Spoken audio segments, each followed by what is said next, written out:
현장 1번. 아무래도 이제 우리가 멘토링 그러면은 뭐 어른들도 해당이 되지만, 아무래도 아이들 또 청소년들이 아마 많이 대상이 이제 될 거예요. 그래서, 우리가 이제 청소년은 특히 우리가 이제 G7을, 결국은 이제, 네 파트가 되겠죠, 이제.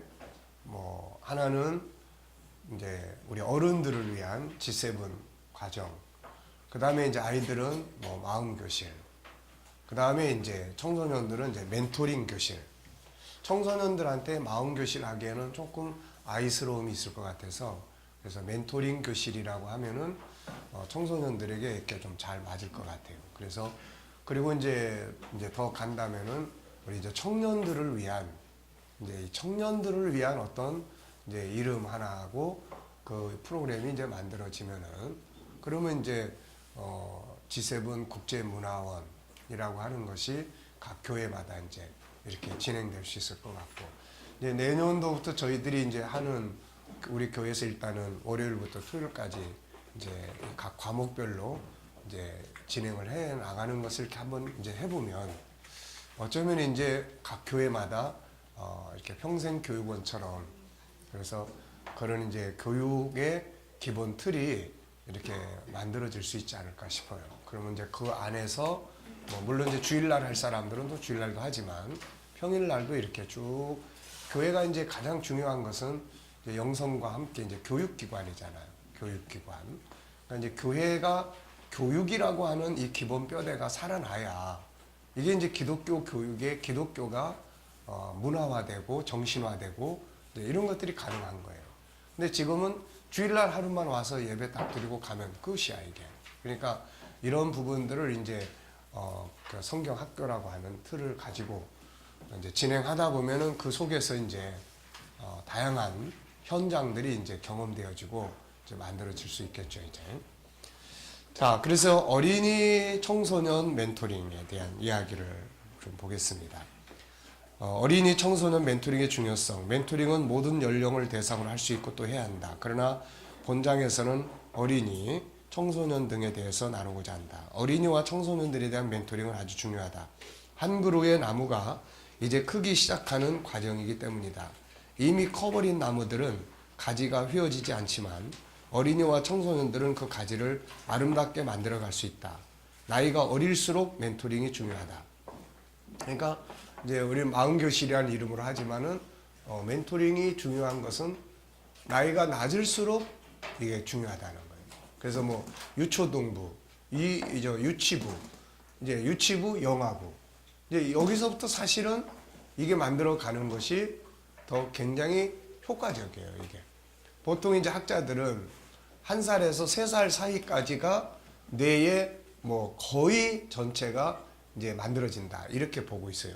그러니까 그리고 난 다음부터는 자꾸 다른 게 들어가서 뇌의 어떤 형성에 여러 가지 그런 인격적 형성에 이제 다른 방향들이 만들어지게 되고 이게 이제 고착화돼서 커가면서 습관화되고 이제 이렇게 된다는 거예요. 그러니까 내려갈수록 이건 이제 이런 교육들이 더 효과적이고 이제 필요한 거죠 이게. 그래서 이제 장기적으로는 뭐 영아들을 위한 유치원 아이들을 위한 뭐 이런 옛날부터 이제 우리 천국운동을 하나님의 형상을 이제 유치원에서 이걸 사용할 수 있도록 그래서 유치원 원장 뭐 몇몇 사람들 내가 아는 분들한테 계속 이제 그 이야기를 해도 그게 잘 안 돼요. 프로그램을 만든다는 게 이게 참 쉽지가 않더라고요 이게. 그래서 뭐 벌써 오래 전부터 이제 그렇게 그리고 이제 전에 우리 그 한상덕 목사님 그 이제 선교사로 간 딸이 그때 한동대학교 공부를 했잖아요. 그때 이제 당신이 보물입니다 가지고 그때 석사 논문을 했잖아요. 그래서 이제 논문을 쓴 거 보니까 상당히 잘했더라고요. 그래서 그런데 이제 그거를 그러면 생활 속에서 좀 프로그램화 할 수 있도록 각 교회가 당신이 보물입니다라는 거를 프로그램화해서 활용할 수 있도록 한번 좀 해보자. 근데 이제 거기까지는 진행을 못했죠. 그러니까 사실 어떤 거를 프로그램화 한다는 게 이게 참 보통 일이 아니에요. 그래서 이제 그래도 다행히 이제 지금 우리가 하나님의 은혜로 일단은 기본 뼈대에 대한 교재가 쭉 나오고 있기 때문에 이 교재를 이제 바탕으로 해서 프로그램도 만들고 더 수준을 낮춰서 아이들에게 맞는 그런 프로그램도 만들고 그러면은 영아부부터 시작을 해서 더 나아가서는 임신한 엄마들이 자기 태안에 있는 아이를 어떻게 교육을 할 거냐. 요즘에 태교에 대한 태안에 있는 아이들의 교육에 대해서도 사람들이 굉장히 많이 관심을 갖고 어쩌면 거기서부터가 참 중요한 시기예요. 이게 태 안에서부터. 그러니까 두 개가 들어있는 이게 태 안에서부터 이게 이쪽 나무 하나님의 형상이 커질 건지 창세기 3장의 죄성이 커질 건지 이거는 교육에 따라서 누가 이 아이를 데리고 있고 그 바깥 세상에서 어떤 일들이 벌어지는가에 따라서 그런 일들이 이제 만들어져 가는 거거든요. 이게 그러니까 태어나기 전부터 그러니까 이제 그런 과정에 대한 이제 이걸 응용한 그런 이제 교육 과정들이 아마 이제 계속해서 이렇게 나와야 될 거예요. 그래서 이제 우리 그 애니메이션 만드는 그 이제 그 시나리오 작가한테도 우리 지금 G7에 대한 거를 책을 주고 이거를 아이들에게 맞도록 한번 써봐라 그랬는데 그게 못하더라고요. 잘 안 돼. 그래서 결국 이제 제가 고민하다가 마음교실이라고 하는 것을 이제 만들기 시작을 했는데 그럼 이제 이런 것들을 놓고 그 다음에는 이제 뭔가 이런 이제 옆에 물건들이 만들어져야 돼요. 프로그램도 만들어지고 그걸 응용하는 도구들도 만들어지고 그러면 이제 기독교에서는 이런 것들을 중심으로 한 뭐 수학 프로그램도 개발하고 또 뭐 영어 프로그램도 개발하고 이런 것들이 이제 기독교의 정신과 사상이 퍼져나가는 이제 하나의 중요한 그런 이제 분야들이죠. 그러니까 지금 이제 그 중심부에는 어쨌든 이제 교육 프로그램이 일단은 시작과 끝이 마무리가 이제 돼야 되는데 그게 이제 거의 다 이제 돼가고 있으니까 이제 응용하는 것을 이제 여러분들이 이제 사용해 보면서 그 안에다가 프로그램들을 자꾸 만들어서 보완을 하면은 나중에 이제 교육 과정과 프로그램이 이제 이제 사용되죠. 지금 이제 그 서울의 임마누엘 교회에서 이제 시작한 대한 학교가 있어요. 그 이제 나하고 관계된 분이 이제 거기를 다니고 애들도 보내는데 그 애들 이제 내가 멘토링을 좀 하고 있는데 거기도 이제 이야기 들어보니까 이제 사실 기독교 대안학교를 할지라도 말이 기독교 대안학교지 예배드리고 새벽 5시에 일어나서 5시 반에 새벽 기도하고 거기서부터 출발을 해요.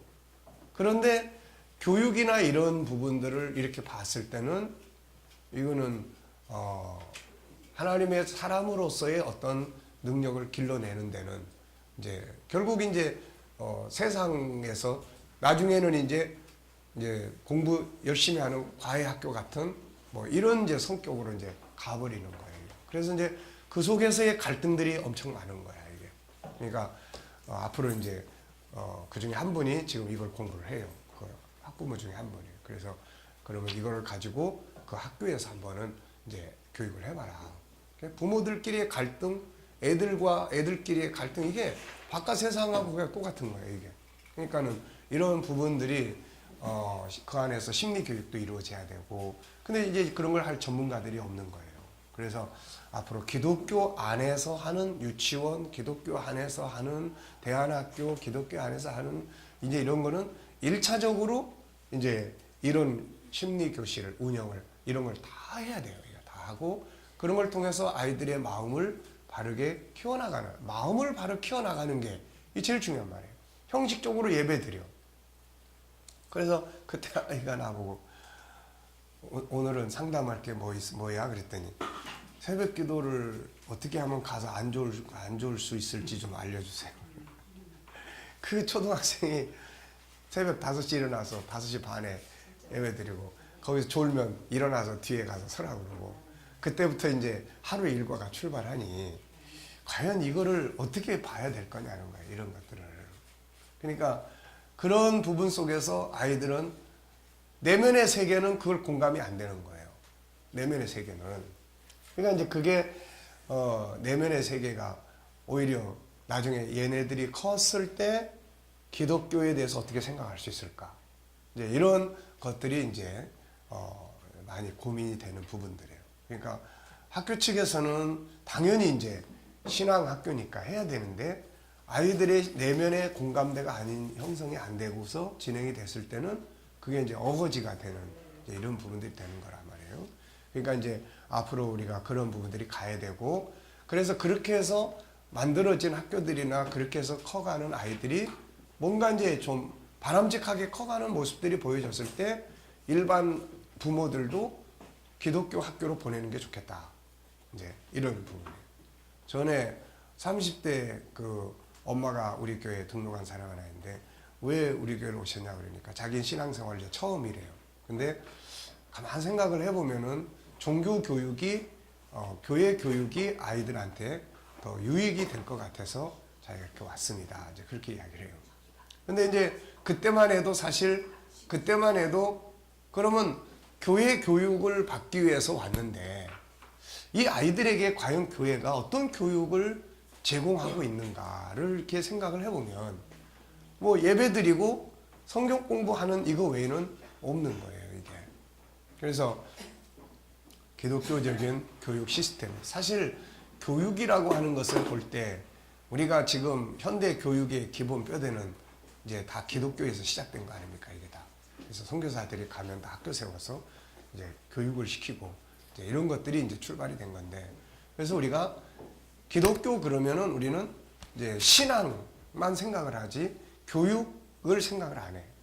근데 바울은 신앙과 교육을 같이 이야기를 하고 있다고요, 이게. 그러니까 우리가 이 부분을 이제 만들어 나가는 것이 그게 이제 우리들이 이제 해야 될 역할이 있죠. 자, 커버리면은 이제 다루기가 어려워져요. 그래서 예수님도 천국 운동을 하실 때 항상 아이들을 자꾸 기준으로 이야기를 해요. 아이들을. 그래서 한 아이를 세우고 이 아이와 같지 아니하면 천국에 갈 수 없다. 그 아이들이 단순한 마음. 그러니까 벌써 중학교, 고등학교 되면은 아, 이거 힘들겠다는 생각이 드는 반면에 초등학교나 이 아이들을 만나서 대화를 해보면은 아, 이건 가능하다. 이런 느낌을 갖는 거예요, 이게. 그러니까 예수님도 그래서 항상 천국 운동에 어떤 이야기를 할 때는 꼭 아이를 세워놓고 이 아이와 같지 않으면 안 된다. 아이, 이런 걸 이제 이야기를 하죠. 실제로 성경에서 기독교적인 리더십을 가졌던 사람들을 보면 다 어렸을 때, 청소년 시절이 그들이 하나님을 만나거나 어떤 이제 그런 과정들을 거쳐요, 이게. 요셉도 17살. 17살이면은 우리로 보면은 지금 몇 학년입니까? 12살이면은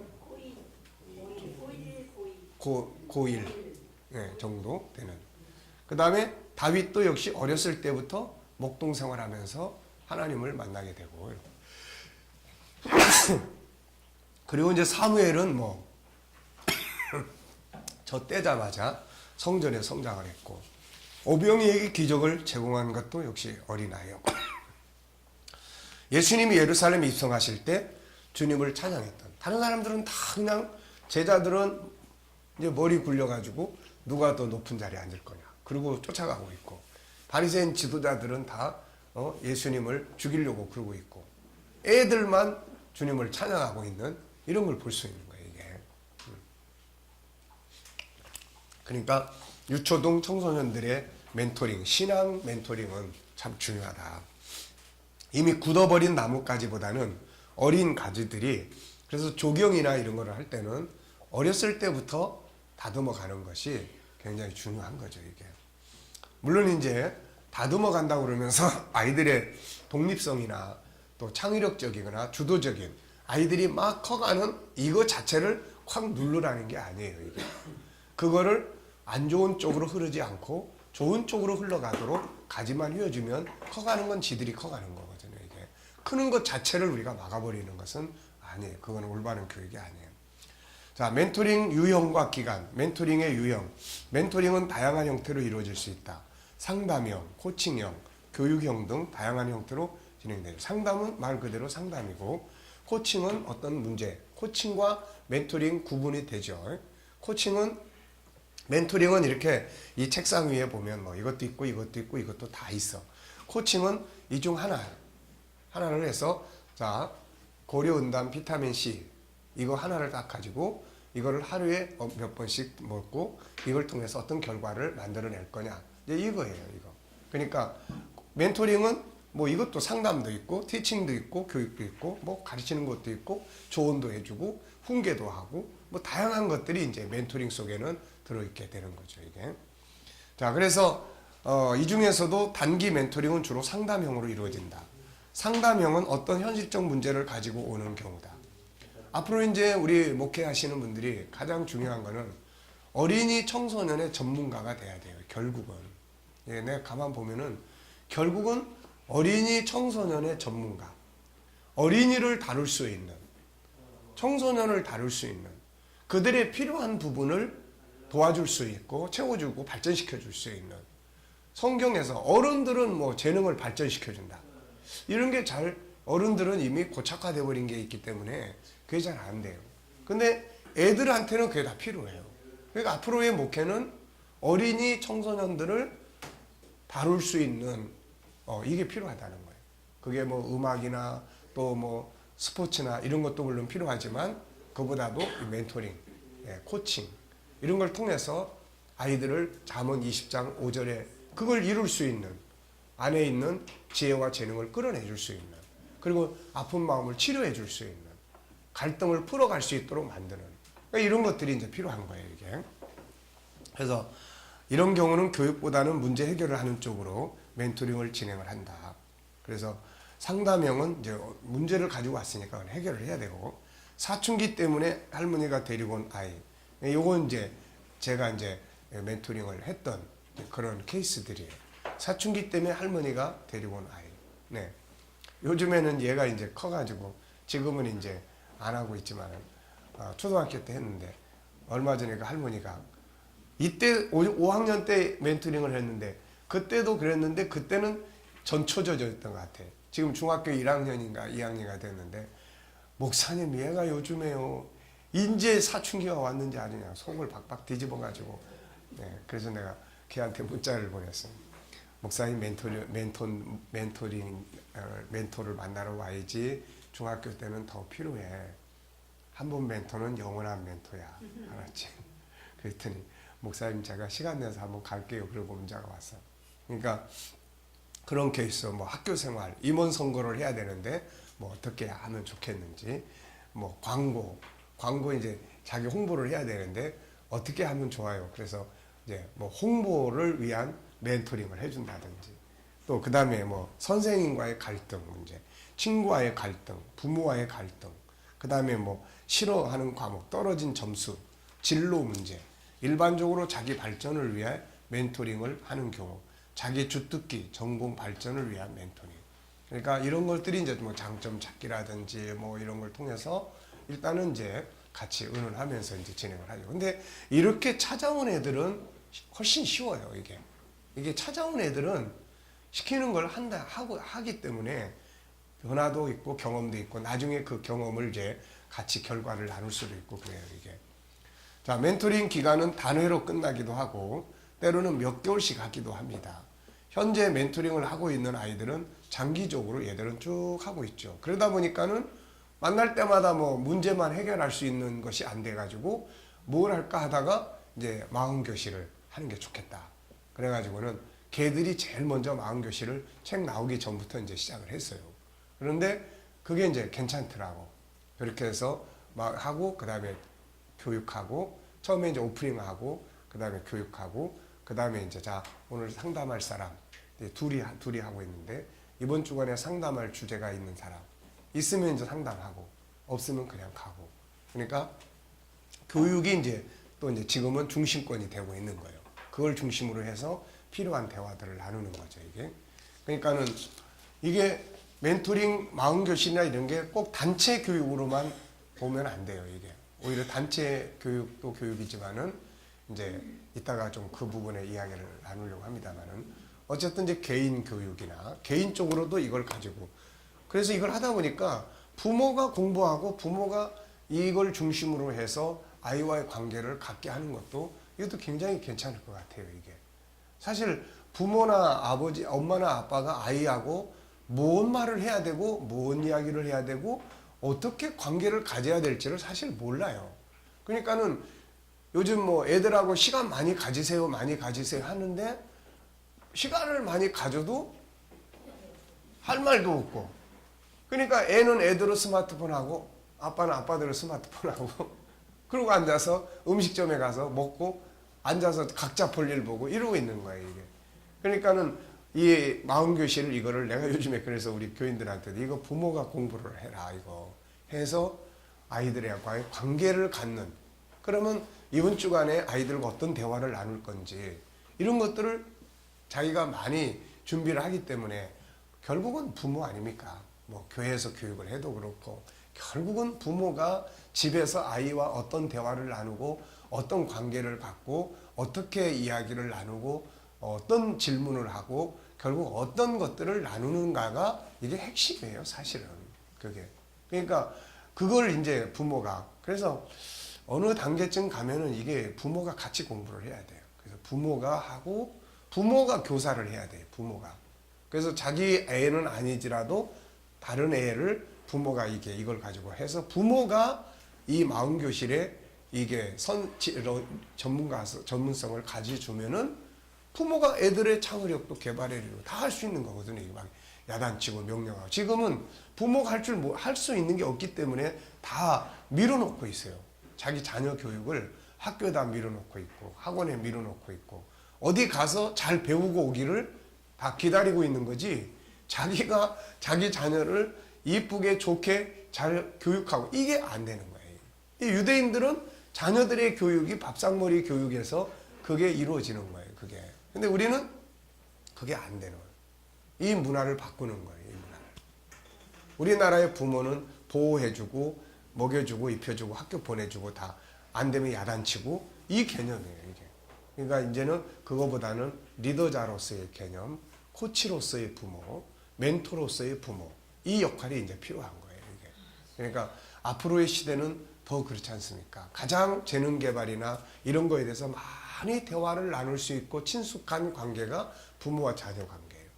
학교나 어디나 이런 데 정해진 시간 외에는 못해. 근데 집이라고 하는 것은 뭐 수시로 다양한 아이디어를 가지고 이야기 나눌 수 있고 하는 곳이니까 그거를 이제 만들어 나가는 것이 앞으로 이제 중요한 부분 중에 하나입니다. 이게. 그 부모 교육이 잘 되면 자녀는 자동적으로 이게 집을 가까이 하게 돼 있고 이제 이렇게 되죠. 자, 그래서 한 달, 이 부분은 한 단회든 한 달이든 10회든 아니면 필요할 때만 하든 멘티들과 의논해서 이제 진행을 하면 돼요. 몇 주 정도 하면 좋겠니? 그래서 뭐 이 과정은 일단 3개월, 12주간인데 어떻게 같이 해볼 수 있겠니라고 해서 지가 싫다고 그러면은 뭐 안 하면 되고 그럼 한번 해보고 싶어요라고 하면은 이렇게 12주 하면 되는 거. 그렇죠.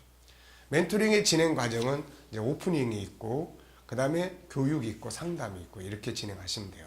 마음교실은 이제 멘토링도 마음교실도 이런 형태로 이루어져 있습니다.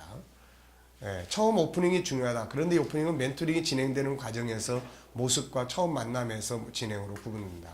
상담형 멘토링과 처음 대할 때, 상담형 멘토링을 하거나 처음 대면할 때는 인사, 용기를 가지고 온 것에 고마움도 전해주고 이때 반존칭어를 사용하면 좋아요. 이랬니 저랬니 이거보다는 용기를 가져와서 고마워요 라든지, 그리고 긴장을 풀어주기 위해 멘토 자신을 소개하기도 하고 물이나 주스를 권하기도 하고 멘토의 좋은 인상이나 나타나는 좋은 점들을 칭찬도 하고 그리고 자유스러운 면을 설명하고 항상 그래요. 만약에 여기서 멘토링을 하러 갔는데 아유 막 윽박지르거나 너 잘 왔어 열심히 해야 돼 너 잘 안 하면 안 돼 뭐 이런 식이 되면은 이건 안 되는 거예요. 벌써 이거.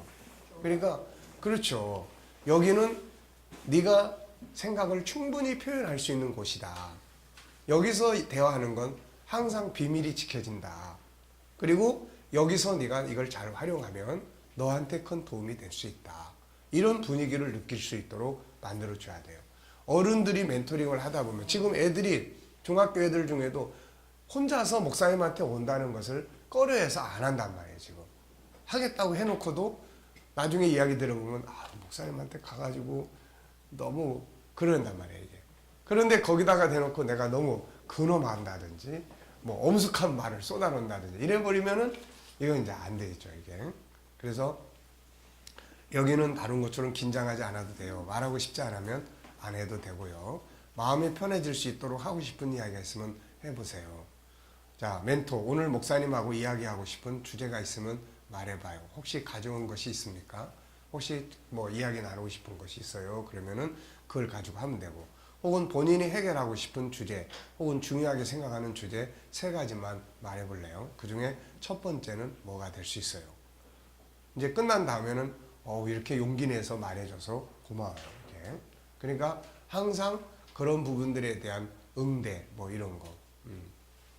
그리고 이제 본론으로 들어가죠. 이때 사용할 수 있는 것은 억압을 풀어가기 위해 사용되는 10가지 방법이라든지 코칭의 10가지 방법 비슷한데 이거는 것들을 이제 응용해서 사용을 하면 돼요. 먼저 분석을 하는 게 필요하든지 아니면 또 다른 것들이 필요하든지.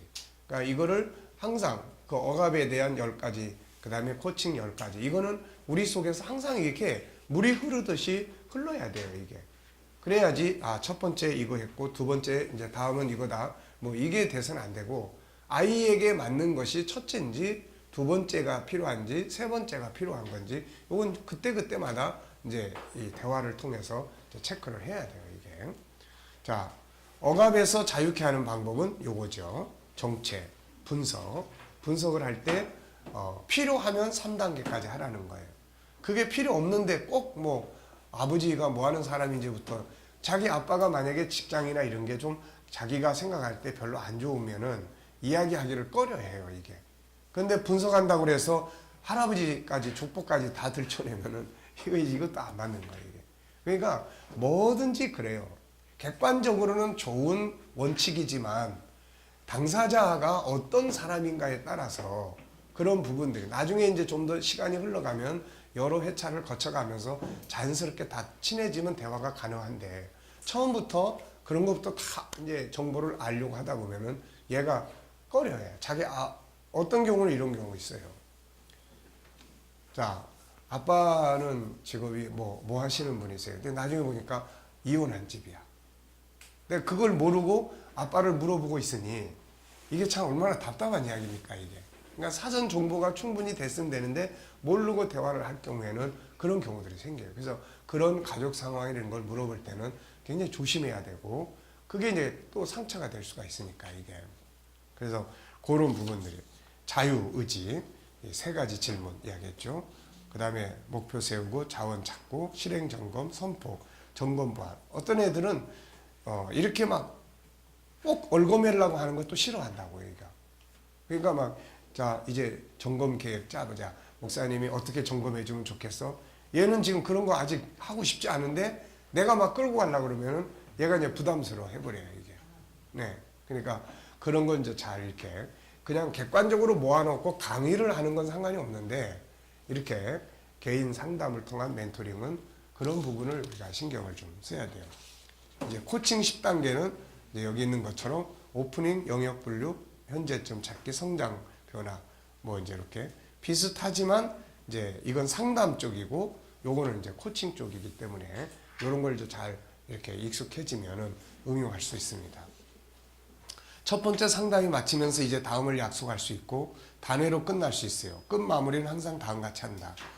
다시 한번 찾아와준 용기에 대해 감사하고 어떤 반응을 표현해주면 일단 고맙다, 감사해요, 고마워요 뭐 이렇게 표현을 해주고 그 다음에 처음에 이곳에 올 때와 지금의 마음은 어때요? 라는 질문을 꼭 해줘요. 그래서 처음에 여기 들어올 때 하고 지금 이렇게 멘토링을 하고 네, 이제 다 가는데 지금은 어때요? 그러면 뭐 다양하게 이제 이야기들이 나와요. 그래서 글쎄요 아직은 잘 모르겠는데요. 그래도 마음이 좀 편해요. 뭐 이렇게 이야기를 한다든지 뭔가 이렇게 막힌 그게 벽이 구멍이 뻥 뚫린 것 같아요. 뭐 이렇게 이야기하는 애들도 있고 네. 언제든지 멘토가 필요할 때는 용기를 가지고 찾아올 것을 당부하고 마치고 돌아간 후에 카톡이나 문자를 통해서 다시 한번 찾아온 것에 대해 감사를 전한다. 한 아이에게 제가 여자아이인데 아무개 공주님 고마워요. 오늘 만나서 너무 감사했어요. 멋진 공주님 늘 멋지게 승리하세요. 그랬더니 얘가 너무 좋아가지고 엄마한테 엄마 그 목사님이 나보고 공주님이래. 네. 자, 진행형 오프닝 몇 해를 지나가면서 약속된 과정을 진행하는 경우에는 다음과 같은 오픈을 가질 수 있다. 자, 이건 이제 교육적인 이제 멘토링을 시작할 때는 이렇게 이제 지금 우리 교재는 이렇게 돼 있어요. 나는 오늘 1분 정도 눈을 감고 이제 생각하는 시간, 생각의 훈련을 이제 시작을 해요. 나는 오늘 여기 왜 와 있는가? 또 감사할 일은 뭔가? 반성할 일은 뭔가? 나의 꿈과 비전은 무엇인가? 이런 걸 이제 생각하게 합니다. 결국 생각을 살리는 운동이에요. 우리가 마음교실이라는 건 마음을 알게 해주는 거예요. 마음이라는 거, 생각이에요. 그 속에 있는 생각을 애들이 생각을 안 하고 살기 때문에 우리가 지금 G7도 그렇잖아요. 아무리 공부 많이 해도 듣는 건 속히 하지만 말하기를 더디하면서 생각을 안 하면 사용하는 게 아무것도 없어요, 이게. 네, 그러니까 이걸 이제 그리고 외치기. 난 하나님을 천재야. 내 안에 세상을 달 능력의 보물이 들어있어. 나는 세상을 이끌어가는 리더자. 그리고 이제 뭐 축하할 일, 잘하는 거 한 가지씩만 이야기해보자. 뭐 이렇게. 교육, 정기적인, 장기적인 멘토링을 진행하고자 하는 아이들은 교육을 함께 나누는데 어린이들에게는 G7을 어린이용으로 만든 마음교실을 활용할 수 있고 청소년들은 청소년 멘토링 교실을 활용하고 청장년들은 G7 교재를 그대로 사용하고 있다. 이 교재 교육을 통해서 단순 상담이 아니라 장기적으로 변화와 발전을 만들어갈 수 있다. 교재를 16주로 만든 이유가 있어요. 이게 6개월 그러면 너무 길어. 근데 뭐 2개월, 3개월 이러면 이게 좀 친숙해지는데 좀 약해. 그래서 이렇게 해보면서 애들은 지금 12주로 다 하고 있어요. 12주 애들은. 근데 청장년, 특히 장년층은 이게 좀 익숙해지려면 인간관계가 우선 좀 익숙해져야 되는데 그래서 16주로 지금 맞춰가고 있는 거예요, 이게. 그리고 학기를 위해서 이제 봄 학기는 이제 3월 달부터 시작을 하면 3, 4, 5, 6 이렇게 이제 학기를 좀 맞춰보려고 거기 이제 맞추는 거예요. 그러니까 그런 걸 참고해서 하시면 되고 어쨌든 어느 정도의 기간이 필요해요, 이렇게. 이 사람하고 나하고 친해져서 이 사람이 우리 교회에 정착하고 나를 신뢰하고 그래야 치유가 이루어지고 이러려면 어느 정도의 기간이 지나야 돼요. 결국은 치유가 됐든 뭐가 됐든 이거는 알고 보면은 교재나 프로그램이 아니야. 나하고 친숙해지면서 이루어지는 거예요, 이게. 네. 친밀감 속에서 공감도 되고 이제 친해지니까 마음 편해. 편해지니까 이 말 저 말 다 해. 처음에는 뭐 말을 하나 하려고 그래도 내가 이 말하면 저분이 날 어떻게 생각할까? 내가 이런 말을 꺼내면 이 말이 또 나가면 어떻게 하지? 이런 경계선이 그어져 있어요, 이게. 그러니까 이런 거를 처음에는 그렇다고 해서 뭘 하기 어려우니까 제일 하기 좋은 게 공부하는 거예요, 같이. 같이 읽고, 이게 이제 그런 걸 대체시키는 거예요. 얼굴만 빤히 쳐다보고 있을 수도 없는 거고. 그래서 공과를 진행하다 보면 이제 서로 말들도 하게 되고 친해져. 이게 한 달, 두 달 이렇게 지나가면서 이제 친해져요, 이게. 그러면서 치유가 이루어지고 상담도 친밀해지게 되고 이렇게 됩니다, 이게. 자, 그래서 그런 부분들이에요. 상담, 교육이 끝나고 나면 이제 개인별 상담을 해요. 그래서 이제 아까 잠깐 이야기했지만은 올해부터는 이제 우리가 마음교실을 하는 이제 아이들의 여름 캠프를 이제 그렇게 같이 해보려고 지금 생각을 해요. 그래서 그 캠프 기간 동안에는 이제 상담실을 운영을 하려고 생각을 해요. 그래서 아이들이 하나하나 이제 상담을, 설문지를 처음에 이제 입소하면은 설문지 다 쓰게 해서 그 기간 동안에 자기가 해결하고 싶은 문제, 또 자기가 상담하고 싶은 주제들이 있으면은 상담자와 함께 이렇게. 그래서 인원이 많으면 이제 좀 이렇게 훈련되신 분들이 이제 같이 상담소를 운영을 하면은 기도를 해도 자기가 상담을 통해서 이제 이렇게 가기로 목표를 정한 것을 놓고 기도를 할 수 있도록.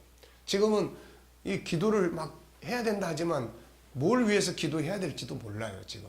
그러니까 그런 걸 명확하게 기도하고 상담 내용을 가지고 그 담당 목회자가 내려오면은 이제 남은 이제 이 기간 과정 동안에 그 상담했던 목표를 이루어 갈 수 있도록 계속 도와줘야 돼요. 이걸 통해서 아이가 변화의 결실을 맺도록 만들어줘야 된다고요. 이런 것들이 이제 있어줘야 변화를 만들어 갈 수 있는 그런 이제 캠프 같아요. 그래서 이따가 이제 그거는 따로 우리가 좀 의논을 하겠습니다. 그래서 이제 교육이 끝나면 개인별 상담을 하고, 이것은 여러 사람과 함께하는 토론이 아니라 개인이 안고 있는 문제들을 듣고 그 해결책을 나누고 또 문제를 풀어가는 방법을 성장을 시켜가는 거예요. 자, 멘토가 알아야 할 기본 지식이 있습니다. 첫째는 사춘기. 자, 사춘기의 사전적 의미는 인간 발달 단계 한 시기로 신체적으로는 2차 성징이 나타나고 정신적으로는 자아의식이 높아지면서 심신양면으로 성숙기에 접어드는 시기다. 쉽게 표현한다면 작은 집을 짓고 큰 집을 짓는 과정이라고 보면 된다. 사춘기를 마치 무슨 큰일 난 것처럼 생각하면 안 된다. 이제 영유아기를 벗고 청장년으로 가기 위한 새 집을 짓는 것이다. 육체도 생각도 5가지 성품 전체가 새롭게 리모델링하는 기간이다. 중요한 것은 주변 사람들, 특히 멘토들은 사춘기를 잘 이해하고 무엇을 지도하려고 하기보다는 이때는 많이 들어주는 게 제일 중요해요. 상대방의 의견을 존중히 여기면서 이때는 자기 생각이 커가는 시점이에요. 사춘기라는 거는. 그러니까 자기 생각이 커가는데 그게 지금까지 엄마 말에 고분고분하던 애가 자기 생각대로 움직이는 거를 엄마는 이해를 못하는 거죠. 이걸. 그래서 들어주고 소통하는 관계로 만들어 가야 돼요. 지시와 명령보다는 상대방 의견을 존중하고 이해가 안 되는 거지만 선택을 존중히 여겨라. 그의 선택을 존중히 여기라. 경청과 공감에 힘쓰고 가르치기보다는 스스로 선택하고 나아가기 인도해야 한다. 다그치기보다는 지지하고 기다려줘야 한다. 문제를 지적하기보다는 발전으로 보고 좋은 점, 고마운 점, 성장해가는 점들을 찾아서 칭찬하고 격려하고 고마움을 전해야 한다.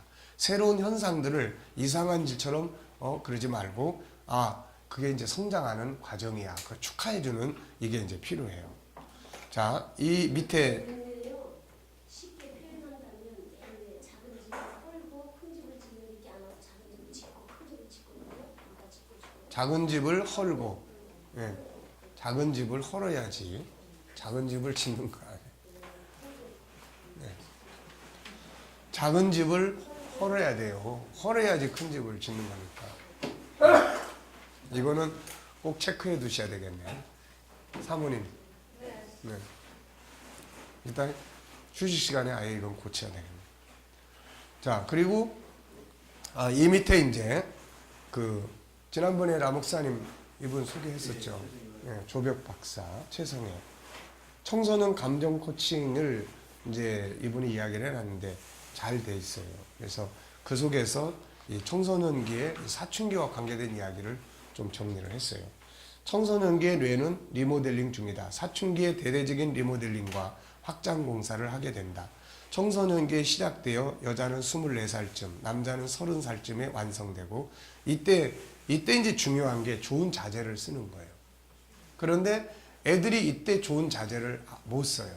왜냐하면 올바르게 사춘기를 못 보낸다고요, 이게. 그래서 대부분 그거를 수용하고 좋은 자료가 돼줘야 될 부모가 이해 못하고 수용 못하기 때문에 애들은 바깥에서 지들끼리 그냥 자기들끼리 풀어가요, 이거. 자기들끼리. 그래서 안 좋은 재료들로 집을 지어, 새로 집을. 그러니까 이게 이제 청년기에 가서 문제가 생기고 이제 이런 현상들이 발생하는 거예요, 이게.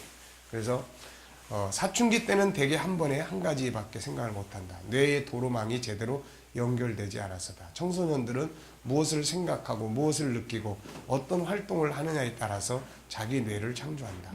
감정 기복이 심하고 충동적이고 절제 못하고 뇌가 공사 중인 청소년을 대하는 법. 충분한 수면이 필요하다. 평균 9시간 15분. 만성적인 수면 부족은 뇌의 성장을 방해한다.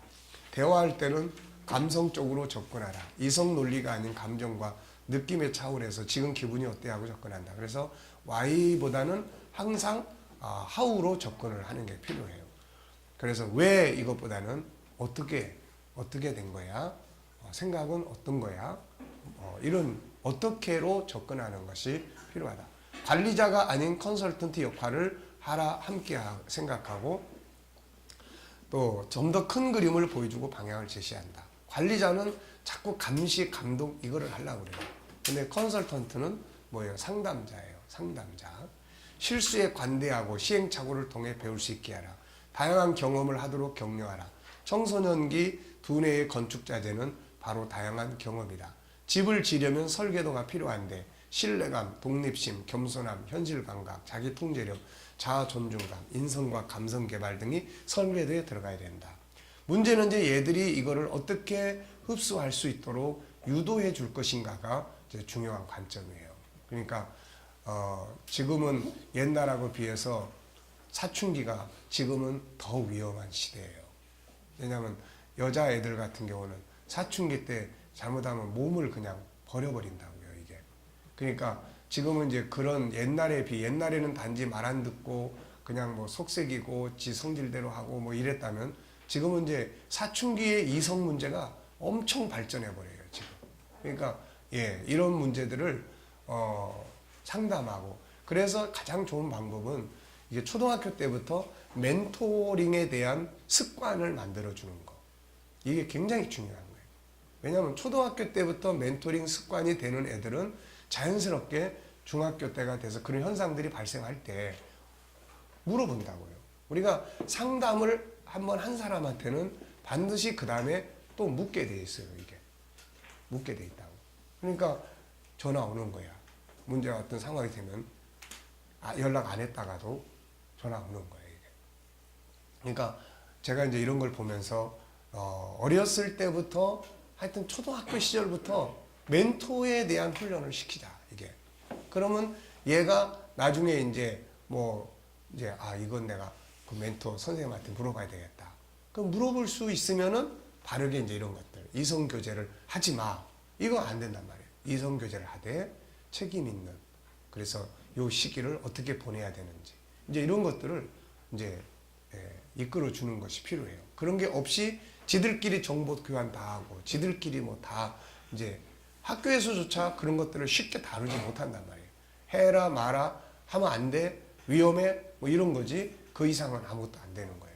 그러니까 이런 부분들을 이제 지금 사춘기는 그런 부분들이 더 옛날하고는 더 많다. 그래서 이제 감정 읽기, 경청 공감, 어린이들과 청소년들을 멘토링하기 위해 중요한 것 중에 하나는 그들의 나타나는 표면적인 것들만 보고 말해서는 안 된다.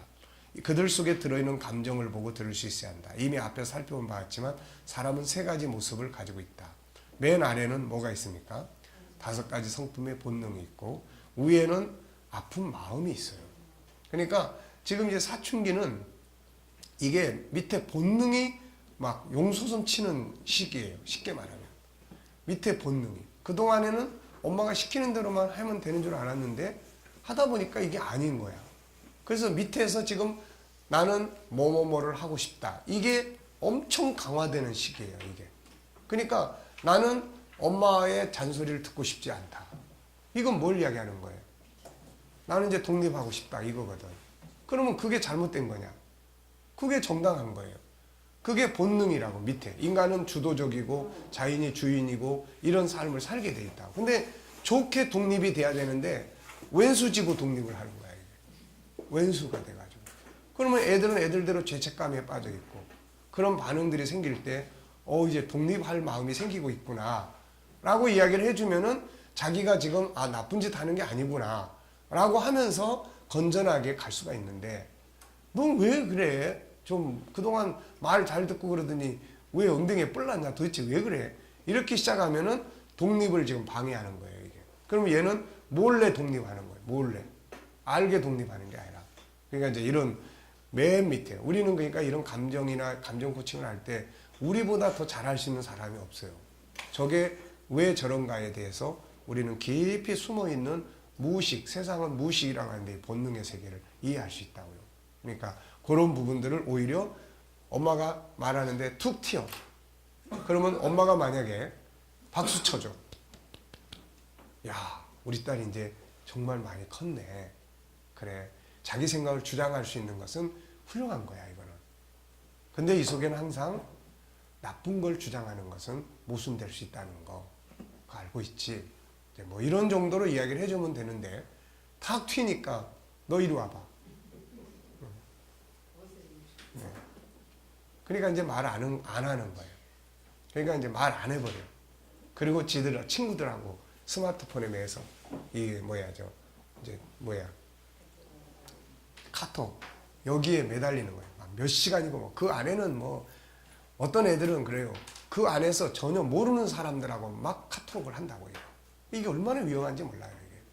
그러니까 그 카톡방이나 이런 것들조차도 오픈할 수 있는 관계가 될 수가 있어야 되는 거예요. 그래서 이렇게 되는 거 아니야. 한 엄마가 한 아이를 얘가 카톡을 하는데요. 친구들하고 하는 좋은데 150명 들어있는 카톡방에서 얘가 누군지도 모르는 애들하고 카톡을 한다는 거야. 이거 좀 어떻게 막아달라는 거야, 이거.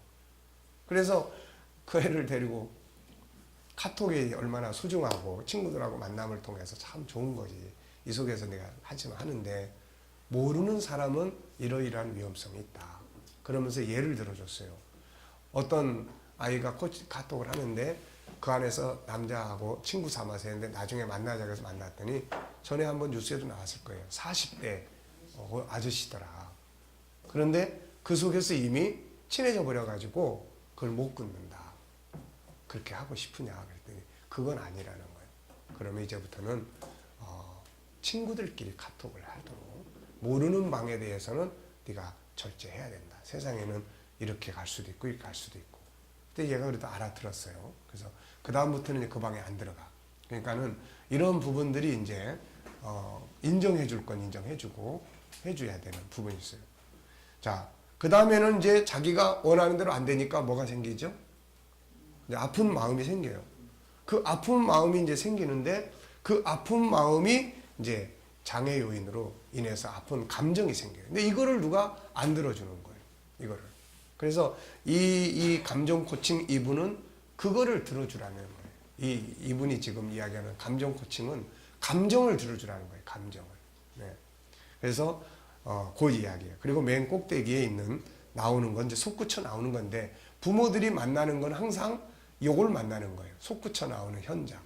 그러니까 항상 스트레스 받고 부모도 힘들고 그 밑에 있는 감정, 더 밑에 있는 그런 본능 이거를 부모가 봐주면은 부모가 그렇게 열받을 필요가 없는데 나타나는 표현 보니까 맨날 이상한 놈들하고 어울려 댕기고 자 어울려 댕기고 그러니까 부모 입장에서는 화가 나죠. 예? 집에서 말도 안 하고 말 안 하니까 또 화나는 거예요. 이거. 네. 그래서 아래에 있는 걸 보는 것이 중요하다. 그래서 여기서 이제 이분들이 소개하는 감정 코칭은 5단계로 이렇게 정리가 돼 있어요. 감정을 포착하고 행동보다 감정을 먼저 읽어라. 자살이나 어떤 행동을 하기 전에 먼저 그들의 감정을 읽는 것이 필요하다. 그들의 감정이 다양하게 나타나는데 이때 그걸 읽을 수 있어야 한다. 아이가 삐딱하게 앉아 있으면 그렇게 앉아 있을 수밖에 없는 감정이 있기 때문이다. 그런데 어른들은 그 삐딱하게 앉아 있을 수밖에 없는 감정을 그걸 읽어주지 못하고 삐딱하게 앉아 있는 여기에 초점을 맞춰요. 너 도대체 왜 삐딱하게? 너 선생님한테 지금 뭐 불만 있어? 뭐 이런 거예요. 똑바로 안 앉아? 이런 거. 그럼 이제 어떻게 해야 돼요? 삐딱하게 앉을 수밖에 없는 네가 뭔가 오늘 기분 안 좋은 일이 있었구나. 그치? 예, 괜찮아. 이러면 이제 오히려 미안한 마음이 드는 거예요. 이게. 그러니까 그런 감정을 읽으라는 거예요. 이게. 그러니까 이런 분들이 이분들이 기독교인지 아닌지는 잘 모르겠어요.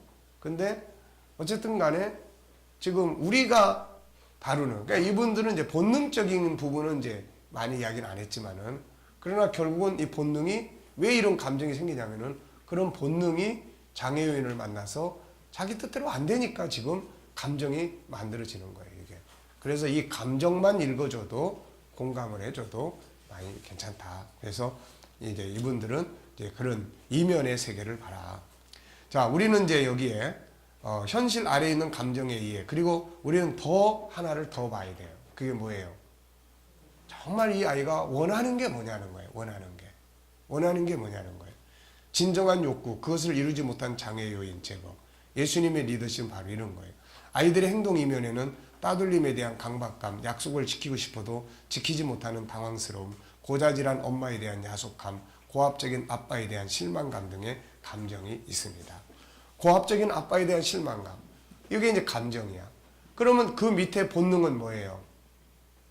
아빠가 좀 온유해졌으면 좋겠다는 거예요. 이게. 아빠가 자기를 좀 온유하게 대해줬으면 좋겠다는 본능이 그게 안 되니까 감정. 아빠는 그냥 맨날 이러고 그게 실망감. 요게 아이로 하여금 공부도 하기 싫어하게 만드는 요게 되는 거예요. 이게.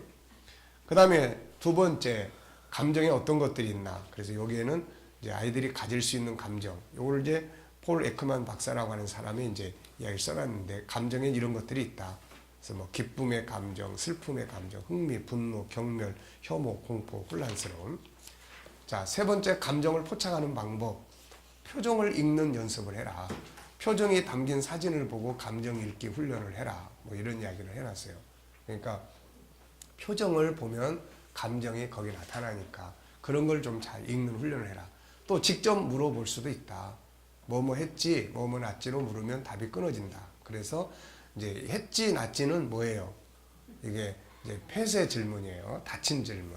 그래서 항상 how, what 용법이 필요해요.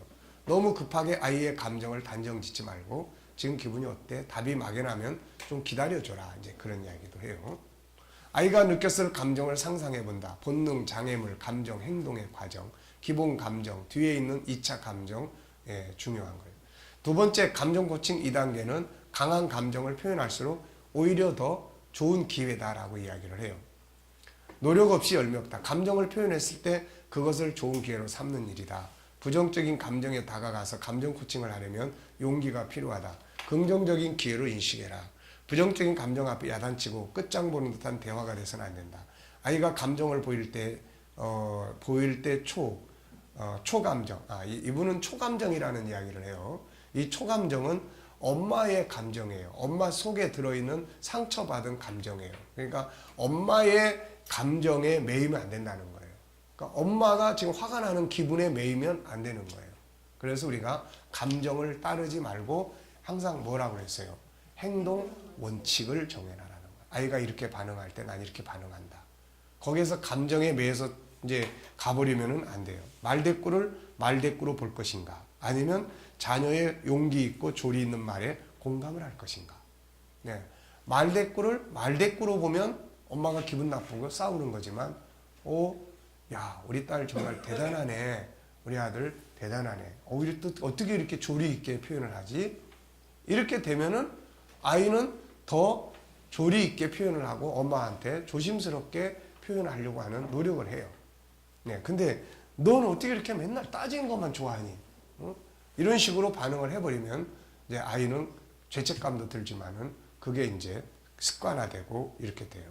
강한 감정을 보일수록 좋은 예다. 뭐 악몽을 꾸다 깨어나서 울 때, 키우던 동물이 세상을 떠났을 때, 친한 친구가 전학을 갔을 때, 형제나 친구와 싸웠을 때, 시험을 앞두고 불안하고 초조할 때, 성적이 안 좋게 나왔을 때, 친구들에게 놀림이나 따돌림 받았을 때, 큰 실수로 창피를 당했을 때, 벅찬 기대감으로 흥분했을 때, 성취감으로 자랑스러울 때 강한 감정들이 나타나죠. 자신의 감정을 존중받고 이해받는다고 느끼면 안정감을 갖고 좀 더 여유롭게 생각하면서 대안을 생각할 수 있다. 어떤 사람이 자기가 어렸을 때 상처받은 이야기를 하는데 자기가 이제 멋진 그림을 그렸어요. 엄마는 막 설거지를 하고 바빠. 근데 엄마한테 가가지고 엄마 내 그림 좀 봐줘. 나 이 그림 그렸는데. 그랬더니 엄마가 응 알았어. 쳐다보지도 않고 응 알았어. 옆에 나라도 이따 볼게. 그리고서는 엄마는 그냥 자기 바쁘니까 하고 가버렸어요. 근데 이게 이 아이한테는 계속 상처로 남아있는 거예요. 엄마가 날 무시했다고 하는 그 상처. 그러니까 만약에 얘가 그럴 때 엄마가 어떻게 반응을 해요? 어디 볼까 하면서, 아니면은 잠깐 멈추고 그 그림을 보고 야 정말 훌륭해. 정말 소질이 있어. 정말 고마워. 이렇게까지 표현을 했다면은 그게 1분이면 되는 거야, 이게. 예. 그런데 보통 우리는 아이가 지금 가지고 있는 감정을 인정을 안 한다고요, 이게. 그걸 인정을 안 하는 거예요. 또, 이런 이야기였어. 밖에 있던 아버지가 아이한테, 야, 빨리 나와. 이것 좀 도와줘. 빨리 와서 이것 좀 치워줘. 안에서 지금 아이는 뭘 하고 있는데, 아빠 조금 이따 나갈게. 너희는 빨리 안 넘어와, 너? 이러는 거야, 이제.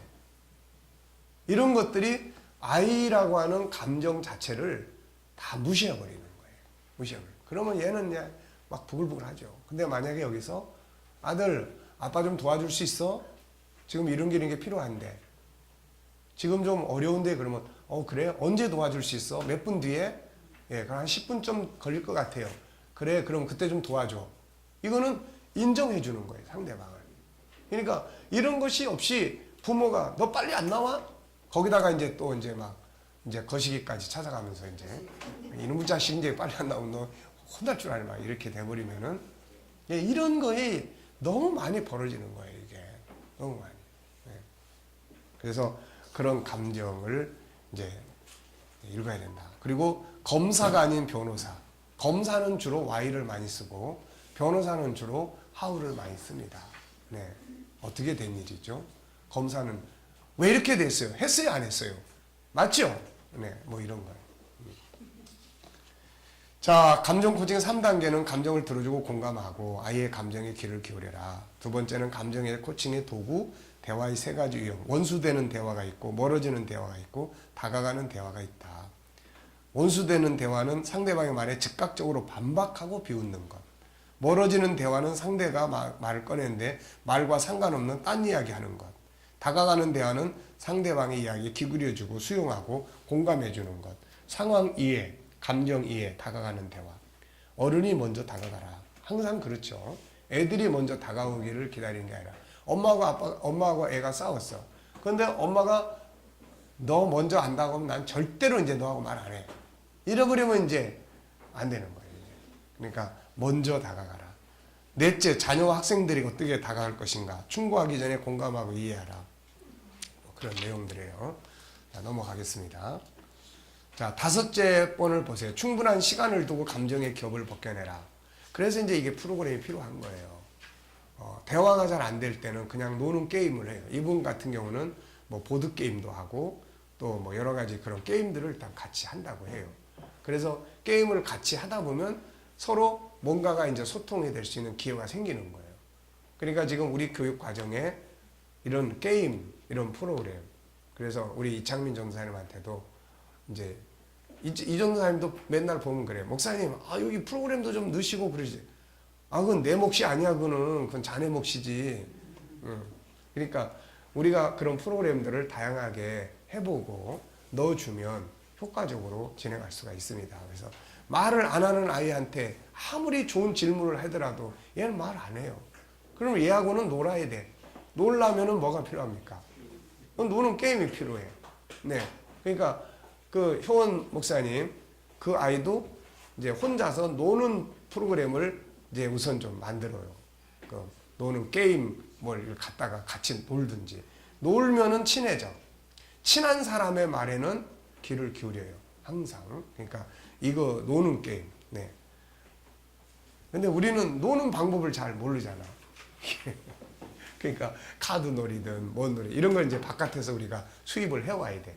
예, 어디서 잘하는 게 있으면 그거 갖다가 이제 우리가 써야 된다고 이거. 그런 거 좀 전문적으로 연구하는 사람이 있어야 돼 또. 그래야 이 과정에는 이 놀이 게임이 들어가면 좋겠다. 네, 이런 게. 말을 안 하는 참 답답해요. 근데 아무리 좋은 말을 내가 해도 안 해. 안 할 때는 카드 놀이 한번 해볼래? 자, 카드. 해가지고 카드 놀이 한번 쫙 하면은 그때부터 이제 얘가 이제 뭔가 그 속에서 소통이 되는 거니까 이게. 감정 단계, 코칭 4단계. 감정의 이름을 붙여라. 그래서 이름 이야기, 이거 우리가 많이 들었으니까요. 자, 그 다음에 이제 대인을 기피하는 그 다음 페이지 보시고 대인 기피하는 아이에게 15초 호흡. 그래서 눈 맞추기 뭐 이런 거. 자, 나하고 눈 좀 한번 맞춰봐. 친구하고 눈 좀 맞춰봐. 뭐 이런 거예요. 감정 코칭 5단계는 바람직한 행동을 이끈다. 아이들 스스로 해결책을 찾도록 이끌어라. 그래서 이제 코칭이나 이제 이런 것들이 이때 이제 좀 사용이 되면 좋아요. 그래서 왜 대신에 무엇과 뭘 도와주면 좋겠어. 또 어떻게 하는 것이 좋겠다고 생각해. 뭐 이런 것들을 통해서 바람직한 행동으로 이끌어주는 거죠. 네. 자, 존중이 여기기. 네. 그 다음에 기본 상식들이에요. 이게 지금 멘토링의 기본 상식. 첫째는 뭐라고 그랬어요? 첫째는 멘토가 알아야 할 기본 지식. 사춘기에 대해서 기본. 어떤 아이에게 이런 대화를 나눴더니 나중에 이 아이가 메일을 보냈어요. 그래서 목사님, 저는 사춘기가 굉장히 두려웠어요. 왜냐하면 부모님들도 그렇고 다 사춘기 때문에 말 안 듣는다고 그래서 제가 괴물이 될까봐. 예, 그런데 오늘 목사님 말씀 듣고 이 사춘기가 좋은 거라는 걸 알았어요. 이게 너무 감사했어요. 이렇게 메일이 왔어요. 그러니까 그런 부분들을 우리가 잘 이해를 하고, 두 번째는 뭘 하라고요? 감정 읽기. 그래서 감정을 읽 때 우리는 한 단계 더 알아야 돼요. 뭘 알아야 돼요? 밑에 본능. 감정은 밑에 본능이 때문에 그러는 거예요. 감정, 현장. 얘가 삐딱하게 앉아 있어. 그럼 이제 감정이 상해 있는 거야. 왜 상해 있을까요? 밑에 본능이 장애 요인으로 인해서 안 이루어지니까 삐딱하게 앉아 있는 거예요. 이게. 그러니까 본능. 자, 그래서 감정을 다룰 때는 항상 본능을 읽는 연습을 해라. 세 번째는 존중히 여기기. 네 번째는 강제하지 않는다. 다섯 번째는 게임 상식. 자, 이 게임 상식은 지난번에 우리 그 최전사님이 저한테 책을 한 권 줬는데 게임에 대한 책을 줬어요. 그래서 내가 좀 읽어보니까 이런 정도는 우리가 기본적으로 좀 알고 있어야 될 것 같다 해서 여기다 넣었습니다. 그래서 아이들이 게임을 하면 무조건, 요즘에 아이들은 게임을 벗어나서 살 수가 없어요. 그러니까 이것 자체를 우리가 인정하고 바르게 이끌어주는 게 필요해요. 근데 여기 보면은 득템이라는 거예요. 득템이 뭔지 압니까? 득템. 자, 이름, 여기 몇 가지, 요 정도는 꼭 알아야 둬야 될 것 같더라고요. 처음에 로그인을 하면 사용자인 자기의 캐릭터가 뜹니다. 어떤 캐릭터가 나와요. 이거를 아바타라고 하죠. 아바타. 그리고 처음에는 불완전한 모습이기에 다양한 게임을 통해서 아바타를 줄 때는 쉽게 말하면 벌거벗은 모습으로 주든지 무기를 줘도 힘이 없는 무기를 줘요. 그러면 이제 여기다가 뭘 해야 돼요?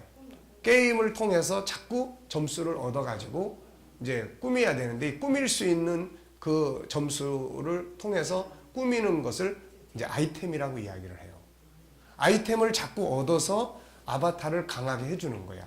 아이템을 얻으려면은 점수를 자꾸 따야 되고, 점수를 자꾸 따려면 게임을 더 많이 해야 돼. 뭘 잡으러 다녀야 되고, 뭐 농사 지어야 되고, 뭐 계속 해야 돼, 이게. 그걸 계속 해야만 점수를 따고, 점수를 뭐 100점이면 이런 아이템 주고 500점이 이런 아이템 주고. 네, 그러니까 그렇게 이거를 아이템을 얻는다 해서 득템이다 이야기를 하는 거예요, 이게. 그런데 또 그 게임 안에서도 뭘 하냐면 이걸 사기를 당하기도 하고 아이템을 또 잃어버리기도 해요. 그럼 얘가 지금 아이템을 사기당해가지고 막 엄청 막 속상하고 열받아가지고 있는데 엄마가 막 야단치네, 이거. 그러면 이거 화나는데 기름 붓는 거야, 이거. 똑같은 거예요, 이게. 그러니까 이럴 때는 뭐예요? 잃어버렸구나. 정말 이게 사기친 놈들이 나쁜 놈들이네. 그리고 이게 위로를 해야 되는데, 그렇죠. 그걸 모르니까 이제 그런 문제 생기는 거야. 그 다음에 이제 파티라는 게 있어, 파티. 이게 파티는 누구 생일 파티가 아니에요. 여기서 파티란 게임 속에서 로그인한 여러 친구들이, 게이머들이 팀을 짜서 어울려 돌아다니고 사냥을 하고 전투를 하는 걸 말해요. 1시간 동안 혼자 게임을 해서 얻을 수 있는 포인트가 100점이라면 친구와 둘이 팀을 짜서 사냥을 하면 400점을 얻어요. 5명이 함께 하면 1000점을 얻어요. 그러니까 서로 시간을 학교에서 이제, 야, 오늘 우리 몇 시부터 몇 시까지 파티하자. 그래가지고 들어왔는데 집에 와서 이제 파티를 딱 하려고 그러니까 이제 엄마가 와서 이거 딱 뺏어가 버리네, 이제. 그러면 이제 얘는 그 다음에 학교에 가면은 얘는 왕따를 시켜. 얘는 파티에 들어오게 하지 말자. 들어오면은 회방꾼이다. 네, 이런 문제가 있는데, 네, 우리는 전혀 이걸 뭐라고. 옛날에 우리 요한이도 보면은 그 안에서 같이 떠요, 애들이 막. 근데 나는 그게 뭐 파티를 하는 건지 뭘 압니까? 뭐 하냐. 예. 근데 그 안에서 아빠 지금은 이야기하면 안 돼요. 그런데 이제 그래도 다행스럽게 내가 중단을 안 시켰는데, 그때 만약에 야, 그게 지금 뭐 하는 짓이냐, 그만해. 그리고서는 내가 뺏어가 나간다고 했으면은 이제 왕따가 일어나는 거예요, 이게. 그러니까 이런 건 부모들이 조금만 좀 알면은 되는데, 부모들이 모르면은, 그러죠. 그러니까 오히려 이런 파티를, 엄마 나 지금 이거 꼭 해야 돼. 그래? 파티 중이구나. 그래, 그러면 몇 시까지 하기로 했는데, 앞으로 1시간이면 돼. 그래. 그러면 이번에 열심히 잘해봐. 이렇게 되면은 이제 엄마가 자기 편이 되는 거잖아요, 이게. 예. 이때 아이의 파티를 성공적으로 하도록 한 후에 대화를 하라는 거예요, 이게. 랩업. 자, 나전도사님. 잘 알지? 랩업. 그러니까 이제 저런 분들은 잘 아는데 우리는 랩업이 뭔지 몰라. 게임 속에서 등급이 비슷하게 만드는 일이에요. 파티를 해도 등급이 비슷하지 않으면 또 안 놀아줘 이제. 우리가 테니스 같은 거 해도 등급이 비슷하지 않으면 엄청 박대받아요. 나 한번 테니스 하러 갔다가 등급이 안 맞는다고 그래서 옆에서 막 CC하고 그래가지고 주눅 들어서 못하겠더라고요. 그러니까 이런 상황. 그래서 레벨이 낮으면 이제 뭐 합니까? 안 끼워주니까 잠도 안 자고 이제 몰래 레벨을 올리기 위해서 철야해 이제. 게임을 죽도록 하는 거예요. 랩업에는 끝이 없습니다. 그래서 잘못하면 랩업 때문에 죽음에 이르기도 해요. 이건 인터넷 세계에서는 이것이 자기 신분과 계급, 위상을 결정하는 자기의 정체성과 같은 거예요. 레벨을 올리기 위해서 때로는 캐시 충전이 필요할 때도 있어요.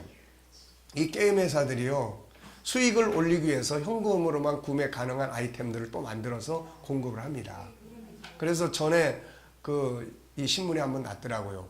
그 아이템 중에서 최고 비싸게 팔린 아이템이 60억에 팔린 아이템이 있어요. 그 우주의 어느 행성에 대한 아이템인데 그게 60억에 팔렸어요. 그래서 그 안에서 이제 사람들이 들어와서 게임하고 뭐 하는 건 전부 다 그 사람의 수익이야 이제.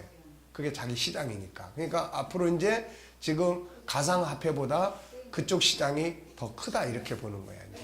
네. 그러니까 필요하면은 캐시 충전이 필요한데, 자, 우리 부모 입장에서 게임하면서 캐시 충전한다고 엄마한테 돈 달라고 그랬다가는 난리 나는 거죠. 이게. 그러니까 경우에 따라서는 이렇게 처음에 우리 요한이도 뭐 캐시 뭐 어떻게 해서 팔고 사고 뭐 그런 이야기를 해서 도대체가 이해도 안 되고 그게 야 무슨 짓이냐 그런 게 그 안에서 모르니까. 그러니까 이런 정도는 알아야 돼요. 그리고 뭐 이건 게임 속에서 레벨이 낮은 사람이 레벨을 올릴 수 있도록 레벨 높은 사람이 물심양면으로 또 도와줘 이제. 예. 예. 그래 도와줘가지고 야 내가 도와줄 테니까 너 몇 시에 들어와. 그러면 이제 그 게임을 통해 도와주는 거예요 이제. 그러면 이제 완전히 자기의 이제 리더가 되는 거예요 이 사람이. 바늘도둑이 소도둑되는 게임의 법칙. 게임은 한 곳에 머물지 않고 계속 다른 게임으로 옮겨가게 돼 있어요 이게. 그러니까 게임 회사들이 재미없게 해보세요. 그거 다 문 닫지. 그러니까 이 사람들은 계속해서 이 게임 하는 사람이 들어올 수 있도록 만들어 놓는 거예요 이게. 네. 그래서 7살 때는 주로 이런 거 한다고 그래요. 주니버나 야후 꾸러기. 주로 달팽이 잡아서 포인트를 확보하고. 초등학생 때 주로는 메이플 스토리. 몬스터 잡으러 댕기고. 다음으로 옮겨가는 것은 던전 앤 파이터. 사람끼리 서로 찌르고 죽이는 게임. 그 다음에 또 다시 이제 이사가고 서든 어택이라고 하는데 이건 자신이 모니터 속에서 또 이게 뭐야 KSK가 뭔가요. 하여튼 뭐 모니터는 내 손이나 내가 들고 있는 총만 존재하고 지가 하는 거죠. 결국 게임은 아이들의 뇌 가운데 전두엽을 손상시키게 되고 이성적 판단을 제대로 하지 못하게 돼요. 그 프로그램이 이제 이 안에 들어와 버리는 거예요. 그러니까 어느 부분에서는 공감을 하고 함께 해야지만 절제하는 훈련을 하지 않으면 안 된다. 그래서 게임 기록 노트를 만든다거나 스스로 전제가 안 될 때는 도움을 청하도록 통제가 필요하다는 것. 가장 중요한 게 뭐예요? 다 이게. 다 이제 필요한 게 뭐냐면 소통이에요. 소통. 소통을 하기 위해서는 필요할 때는 뭣도 해주고 캐시 충전도 2, 3천 원 해주고 그러면서 서로 이제 통제와 소통이 이루어지도록 하라는 거예요. 이게. 그렇죠. 그러니까 예, 그렇게 하고 난 다음에 일단 우리가 이제 많이 이야기했잖아요. 상대방의 성공을 도와라. 일단 상대방의 하고 있는 일을 도와줘. 그리고 난 다음에 대화를 하라는 거예요. 이제. 그래서 그걸 해놓고 장점은 뭐야, 아들? 그리고 이걸 통해서 배우는 건 뭐야? 그리고 단점은 어떻게 생각해? 네, 이런 거. 자, 그 다음에 이제 비밀 지켜주기. 멘토링에서 가장 중요한 건 개인 멘토링일 때는 반드시 비밀을 지켜줘야 한다. 혹시 부모에게 이야기를 할 때도 그 아이하고 먼저 대화를 나눠야 돼요. 자, 오늘 이 내용 중에서 이런 부분을 엄마한테 이야기를 하면 어때? 근데 네가 하는 게 좋겠어? 목사님 해주는 게 좋겠어? 이런 걸 물어야 돼요. 그래서 이런 거 없이 엄마한테 오늘 아이하고 멘토링 했는데요. 애가 이렇게 저렇게 이런 이야기 다 했다가는 그 다음부터 이제 애가 이제 마음을 닫아버립니다. 이제 자, 주제 용어 나누기. 멘토링을 하게 될 때 주제들이 등장하는데 항상 주제를 잘 이해를 해야 돼요. 주제. 이게 문제가 되는 경우가 많습니다. 자, 멘토링의 목표를 기억을 해라. 장점 찾아서 발전시켜가라. 10가지 질문을 통해서 문제를 풀어가도록 해라. 그래서 10가지 질문 이야기했죠. 과목의 점수가 떨어진 아이를 멘토링할 때 제가 이 10가지 질문을 그때 이제 사용을 한 질문이에요. 그래서 10가지 질문을 통해 문제를 풀어가는 훈련을 우리가 계속 해보자는 거예요. 어떤 문제를 가지고 왔으면은 질문 10개를 한번 내가 쭉 정리해서 그거를 하죠. 얘한테는 이제 자, 왜 이렇게 되었다고 생각하는가? 가능한 원인. 얘는 무관심이라고 이야기를 했어요. 언제부터 이렇게 되었는가? 경계선 찾기, 잘할 때와 못하기 시작할 때 원인이 뭐라고 생각하는가? 그대로 둬도 되는가? 안 된다는 거죠. 문제의 핵심이 뭐라고 되는가? 여기서 이해되는 부분은 어디까지고 이해가 안 되는 부분은 어디까지인지 이 부분. 어떻게 하고 싶은가? 이걸 정복하고 어느 정도 목표를 세우면 좋겠는가? 점수에 대한 목표든 뭐든 그걸 이루기 위해서 어떤 과정을 정하면 좋겠는가? 그 다음에 사용할 수 있는 자원, 제거해야 될 장애 요인, 누가 어떻게 점검해 주면 좋겠는가? 더 좋은 질문들을 개발하면 훨씬 더 좋은 효과를 만들어낼 수가 있습니다. 아시겠죠? 네. 자, 시간이 많이 갔으니까 우리 5분만 휴식하시고 다음 장으로